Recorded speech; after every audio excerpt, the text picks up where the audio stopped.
Hey guys, before we go get into this, let's like and subscribe and share and like and subscribe. So hold on tight. We're going on the train.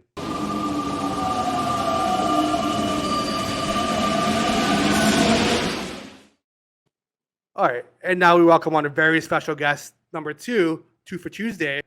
We have Furious George from the Frustration Nation podcast and the Full Press Bears podcast. What's up, man? What's up?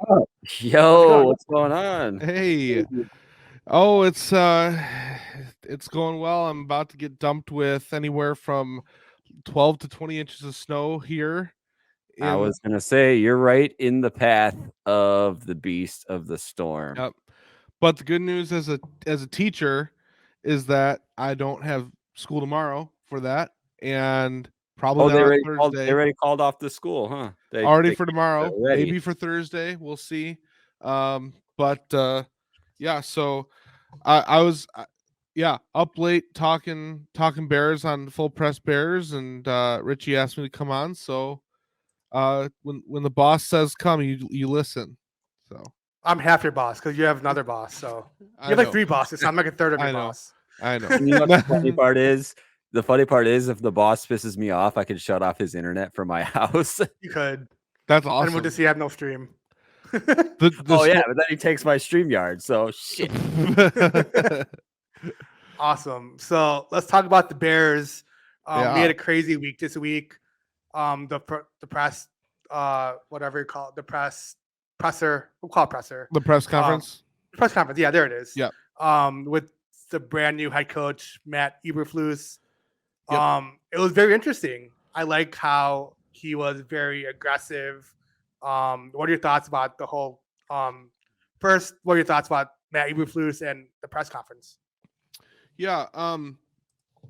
So full disclosure, the press conference happened in the middle of school for me, so I still haven't had a chance to rewatch the whole thing. But from the snippets I saw, I really like Ryan Poles, the new GM, and Matt Eberflus. Of course, I'm a Bears fan, so take that with a grain of salt. But I think that they are bringing a very necessary culture change to the team.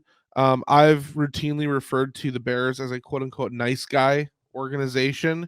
Ever since basically the Lovie Smith era has ended under Phil Emery and Mark Trestman, and then John Fox, and then Matt Nagy, it's been very much an organization that's concerned about their, I don't know if it's about their image, I don't know, but you get the vibe that between George McCaskey, the chairman, between Ted Phillips, the president, the general manager, and the head coach, they like to kind of sit in a circle, do this whole kumbaya thing. Yeah, I agree with that. And I almost feel like if you look at like Robert Kraft, that's like public school to like Catholic school of the McCaskies. Robert Kraft is like very public school, like, like some West would say pubic school, actually. So, but yeah, so I think it's a very necessary culture shift. Ryan Poles seems to have one, an intensity about him that I like, and two, and I take a lot of value in this personally. He is a very genuine individual. Ryan Pace always kind of felt like there was kind of a front with him, and Matt Nagy started as a genuine individual and I think kind of developed a front. So I hope Ryan Poles doesn't get jaded by his experience, but he stumbled a lot in his press conference. He lost his place in his notes. He didn't know exactly where he was going with the thought at times, and some people discredited that and said, hey, look, that's unprofessional. I look at that and say, hey, it's a real guy. Like, it's not a robot. We have somebody that has real rational thoughts, that experiences the same things we do running the Bears, and that was comforting to me. Ryan Poles has made it very clear that he is going to bolster the offensive line because he has an offensive line background, and he has emphasized that greatly. He brought on Ian Cunningham, who is the assistant GM, who is also a former offensive lineman, They've said they're going to build through the draft and they're going to build in the trenches. So that's my little preface to Matt Eberflus, who I know you wanted to know about more. So let me get into Matt Eberflus. Coming from the Colts, I'll be honest, I wasn't the biggest fan of the hire at first. If you look at my Twitter, it's kind of bipolar. It starts when the news first broke. It starts with me being like, I'm out. No thanks. I'll pass. Really don't want Eberflus. Eberflus was my least favorite of the options. I was not into it. But the more I learn about it, the more I become intrigued. He has done a great job so far of building a staff. Luke Getsy is the new offensive coordinator. They stole away from the Packers. There's a report that came out today from James Jones, former teammate of Aaron Rodgers, on one of the podcasts on The Ringer, who was talking about how Rodgers was basically begging the Packers to promote Getsy to the new offensive coordinator position, and the Bears stole him away before he could do that. Maybe if Rodgers was on his knees. Yeah. Ah. And hopefully, hopefully Rodgers is going to leave anyway. But if Rodgers needs any more motivation to leave, hopefully taking away some of his personnel might do that. He already lost Nathaniel Hackett to the Denver Broncos. Now he lost Luke Getsy to the Bears. So kind of his third choice, I guess, is now his offensive coordinator. I love that hire. Matt Eberflus is going to be changing the Bears defense from a 3-4 technique to a 4-3, which means you're going to have more bodies up front. And what the 4-3 is the defense that, the defense that Lovie Smith ran. So you're going to have your big four men up front. Robert Quinn and Khalil Mack are no longer going to be dropping back in coverage. Okay, they're going to be rushing the passer all day and all night. And you're going to have that three linebackers set up just like the Bears had when they had Urlacher, Hillenmeyer, and Briggs. All right. You're going to have Roquan Smith playing the role of a Lance Briggs. I know Urlacher gets all the credit because he was the Hall of Famer, but Briggs was the most physically talented of those three linebackers. Beast. Yep. And you put your most talented linebacker in the position that Briggs was. Briggs is the main linebacker that was rushing the quarterback and creating havoc at the line, while Urlacher was more the one who was dropping in coverage and who had that great sideline to sideline speed. So Roquan should excel greatly at this position. Matt Eberflus was huge in the development of Darius Leonard, who's one of the best linebackers in the league on the Colts. A lot of people are hoping that same thing can happen for Roquan Smith with the Bears. I think it will happen, and I think it will happen this year. And before, I know you guys probably have questions or things you want to say, but one last thing. I firmly believe this. So the Bear, anytime you get a new head coach, it creates a sense of motivation within the team. And Eberflus and Poles are inheriting a much better roster than anything that Pace and Nagy, or than what Nagy had, and even a better roster than what Pace had back when he took the initial job. My opinion is that with this new head coach, we saw the Bears with Nagy go to the playoffs, 12-4 season 2018. With this new head coach, I would like to predict that sometime between 2022 and 2023, the Bears are going to have a 12-13 win season, and they will win a playoff game. That's my bold prediction. Wow. Yes. So that is bold. That's bold. Love that. Well, I'd say that's bold, but it's also the Bears. You know what I mean? So that's why it's we're used bold. to losing. That's very that's bold. crazy. I think it's doable. It's doable. Back to the 05 season. I sure hope it's doable because I need it. I need the Bears to return to. I don't know. I just missed that 2006 team so much. They were so much fun to watch. So fun. When they went to the Super Bowl. I think Eberflus can be that leader that the Bears need. Yeah, at first I was very skeptical because he's a defense guy. So I was like, about Justin Fields. Then I saw an article that said the Bears would build the offense around Justin Fields, which is good. And then like that just shows that he can manage his guys. Like the offensive coordinator would take care of that. And then the defense coordinator would take care of that. So he just managing the people, which is perfect. Exactly. Yeah, he said he doesn't want any hand in play calling, whether it's defense or offense. His job is I'm the head coach. And that's a far cry from what Matt Nagy was doing.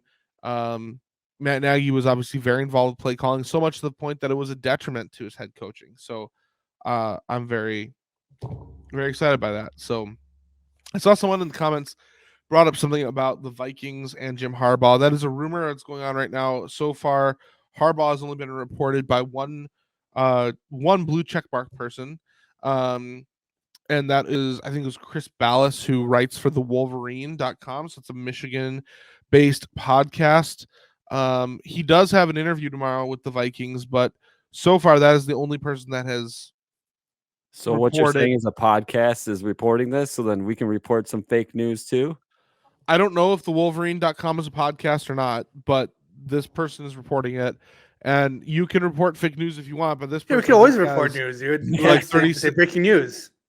This person, I think, has 36,000 Twitter followers and a blue check mark. So that's kind of what separates him from us. Our four Twitter followers, you know.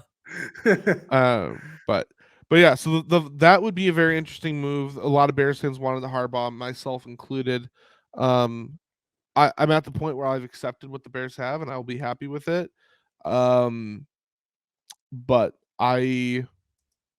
yeah, it'll be interesting to see what happens if Harbaugh does end up with the Vikings. Very, very interesting. Let's talk about the Bulls. The Bulls just won against the Orlando Magic. Oh, damn, the score just went away. But it was like, it was over for sure. Oh, yeah. I know that. The game was over. It was not over, like the total points were over. But, 126 to 115. There you Yeah. go. Yeah, I There it literally is. just pulled it up. We're still in first. Miami just lost, so we're still in first. So that's pretty cool. Let's how we go. feel about going to All-Star break? How we Yeah. feeling? So obviously the Bulls are have shocked everybody in terms of what they've been able to do. I've really been very, very pleasantly surprised. I was kind of buying into a lot of the conversation at the beginning of the year that was, oh, they'll probably be, at best middle of the pack. And it's what's amazing to me, I guess, that shows you that they're truly a good team is that they have been through the ringer with these injuries, whether it's been COVID cases or actual legitimate injuries players have missed time for. And the fact that they've been able to power through that and that they're even through all of that, they're still the number one seed, even without their two best defensive players in Lonzo Ball and Alex Cruz, so that they're still the number one seed is impressive to me. And I think it's a sign to the Bulls continue to prove to the league that they are for real.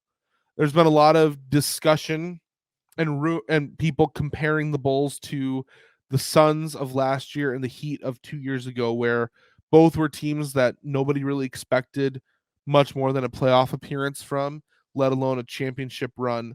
And many people have said they think the Bulls can do that. I mean, we've seen the Bulls. They've hung with the Nets. They've taken 2 out of 3 from the Nets. I mean, the Nets are as talented as anybody. So I think when the Bulls are back to their full power and their full roster, I think that'll be huge. I do think they should try to pick up a big man, especially defensive big man if they can at the deadline. I don't know who that would be. That would be good. I was thinking Jeremy Grant, maybe. But I don't know about what happened with those rumors. But Jeremy Grant or maybe even TJ Warren, maybe. I don't know. The Pistons want too much for Jeremy Grant for what the Bulls should give up. I mean, Frank, just be honest. If you're giving up Patrick Williams for Jeremy Grant, I really think you're going to end up helping the Pistons in the long run, because Jeremy Grant at this point, Jeremy Grant is young, and yet he's one of the oldest players on the Pistons because they're such a young team. And imagine if the Pistons hit on even just 2 of these young guys they have, and they end up being, big stars. You're just going to be playing into that if you give them Patrick Williams. So if you can find a way to acquire Grant without Patrick Williams, then I would do it. But I'm not gonna just do it.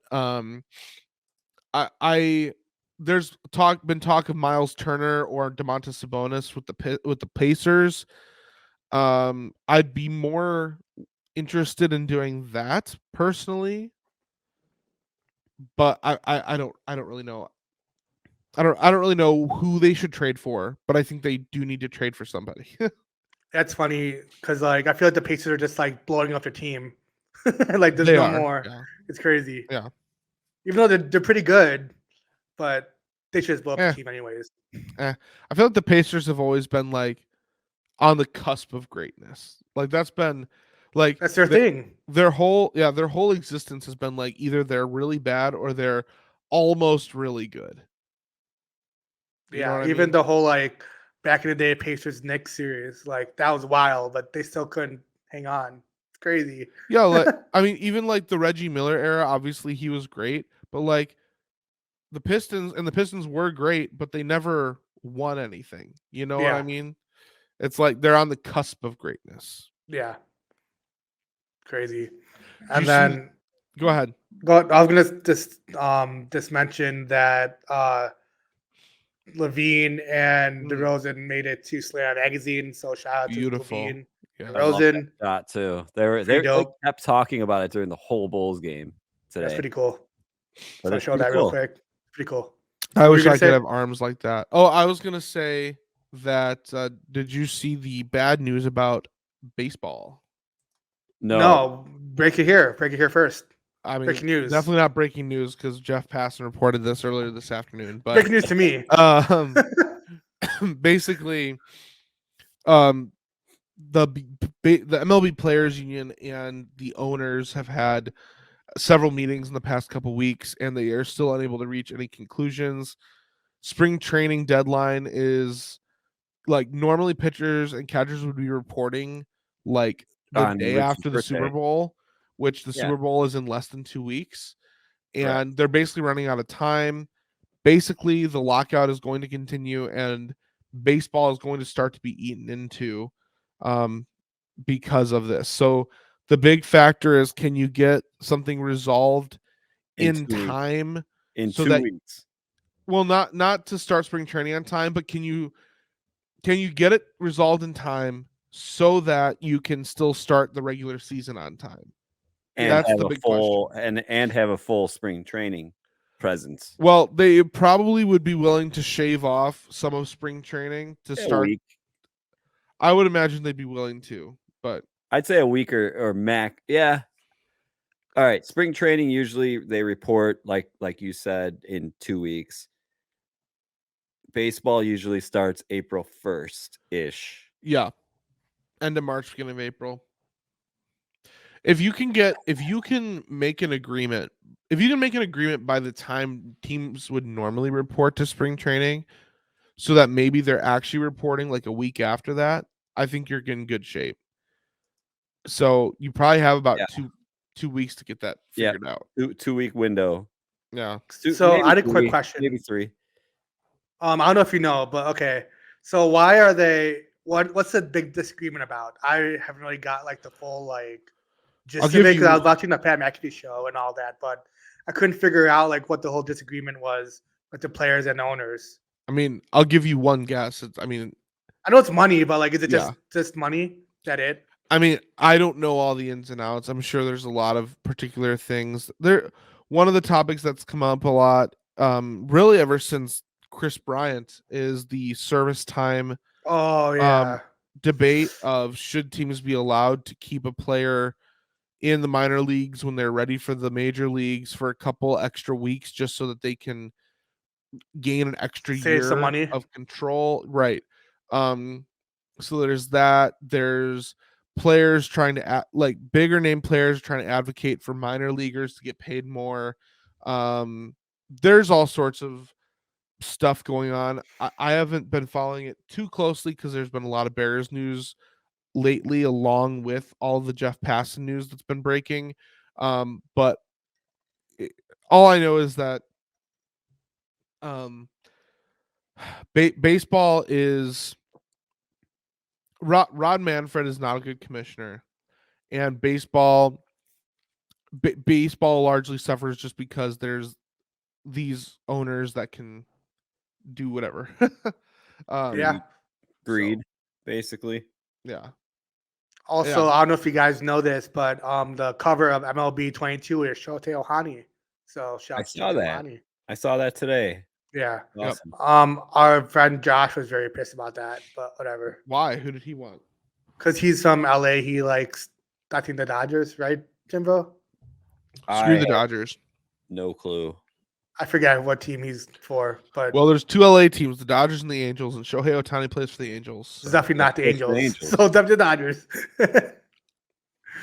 Crazy. So, yeah. So No, wait, he's an athletics fan. Never mind. He likes athletics. That's what it was. well, he's an there's A's not fan. ever going to be anybody from the Athletics on the cover of MLB The Show, so he can just forget that. And if there is, then the Athletics It will should lose be them the very Brad next Pitt year. from They blew- Moneyball. They blew their chance when they traded what's his name? Giambi. Lewis. Well, yeah, Giambi too, but the other one I was gonna say is Mark McGuire. When they traded Mark McGuire. Oh wow, that's a throwback. That's very 90 what 2-ish 3 4 somewhere in there. I don't know, but Remember. all I know while we're talking about steroids is that Barry Bonds belongs in the Hall of Fame. Yes, 100%. I agree. It was just these I think- old writers that just like say no. It's like, well, once I pass away, I feel like it's gonna happen. Yeah, I mean, well, not- that's what's stupid. Yeah. Is like honestly, to be honest with you, I personally think once Pete Rose dies, in a few years after he dies, he's gonna get inducted, and the same thing is gonna happen for these steroids people, and it's frustrating because it's like you want them to like if I were in their shoes, I would want to experience being inducted into the Hall of Fame. It like when I'm dead, like sure it's cool for my family legacy, but I didn't get to experience that at all. Yeah. You know? And it sucks because like the whole Sammy Sosa, Mark McGuire, like summer, that brought back baseball. Like Yep. that should definitely be in the Hall Did. of Fame because that was at least get Sammy Sosa back with the Cubs organization. Yeah, for real. yeah. We'll see what that happens ever. Oh my goodness. There's baseball's a mess. Right now the NFL is a mess. There's a lot of bad news going on with that right now. Oh my and- god. That was a wild card. Oh my god. Yeah, there's a lot. Ryan There's Flores, a lot. dude, just suing the NFL. Hey, I'll take it. You know what? A couple years ago,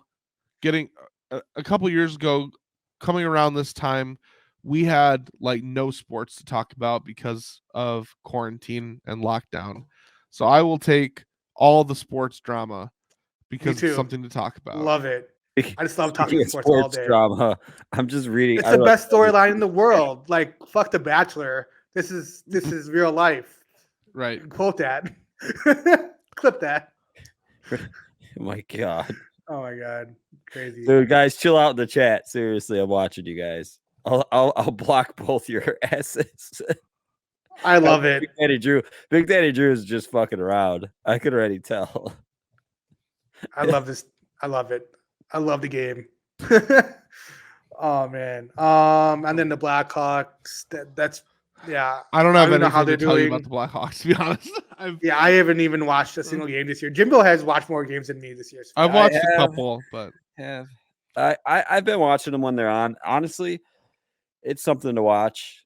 there you go. I'm I like having not Marc-Andre following it. Fleury, but Yeah, Yeah. yeah. other than And- that, it's whatever. Want to plug your podcast real quick? I would love to plug yeah. my podcast. So as you know, on this network, Shoot Your Shot Sports, I've been on here with the man in the Michigan hat, and we host Frustration Nation. We have not yet been able to record an episode this week because he's been on a work trip, but he will be returning, and hopefully we'll get an episode recorded tomorrow night. So please check that out. That's at Real FN Podcast on Twitter. By the way, I'm at Furious George 94 on Twitter, so please give me a follow there.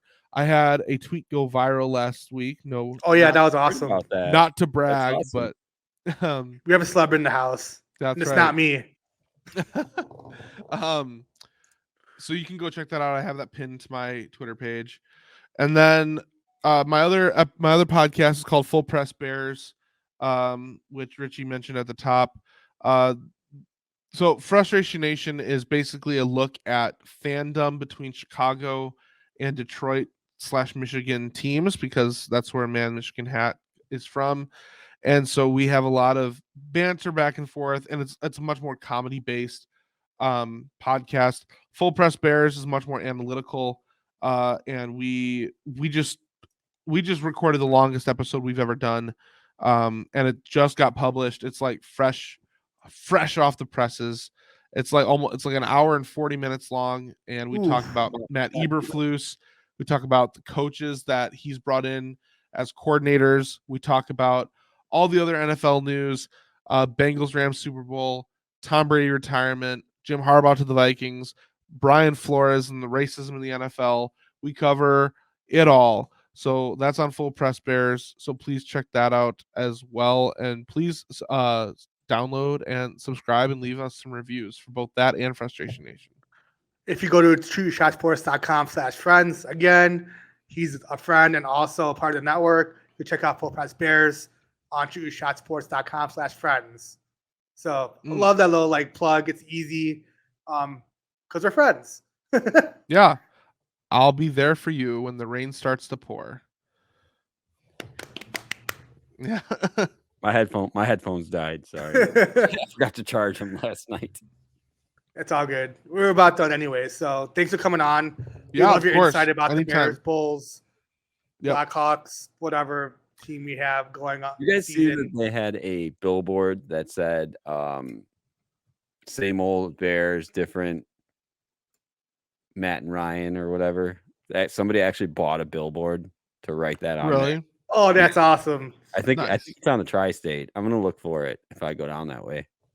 Yeah, people were making jokes when I went on a podcast tour last week. They're like, "So yeah, man, Ryan again." I'm like, "Yeah, funny, haha." Like the 8th time I heard it today. Yeah, it's been the go-to. It's kind of low-hanging fruit. Or this one. This one's my favorite. Yeah. I'm so glad we're done with Ryan Pace. Me To be too. honest. So, but yeah, have me on anytime. Especially if my expertise is the Bears. So if you have any more specific questions or if news breaks, I'd be happy to talk it up. So Tweet that man. His Twitter is right there at the bottom. Furious George 94. Give me a follow. Follow all my Bears content and whatever else I decide to tweet out on that day. Awesome. Thanks for having me on, guys. Yep. Yeah, thank you for coming on. Of course.